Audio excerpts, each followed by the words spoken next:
Herkese merhaba arkadaşlar, kanalımıza hoş geldiniz. Herkesin içinde yedi bitirdi. Dışarıda mesafeli görüntüler veren ve çok fazla yakın gözükmeyen Hande Erçel ile Hakan Sabancı ilk kez böyle görüntülendi.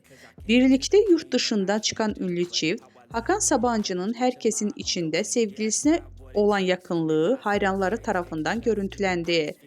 Görüntüleri izleyen Erçel hayranları ise Hakan enişte Hande'yi yemiş. Hakan aşka geldi. Hakan biraz yavaş mı olsan yorumları yapıldı.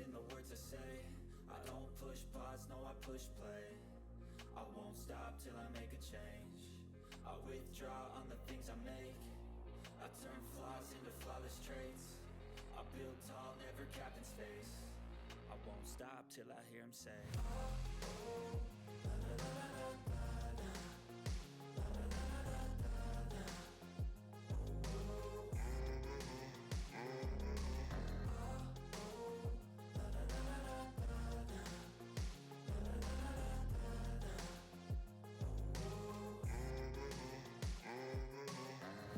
6 a.m. and I'm up again. I got tired eyes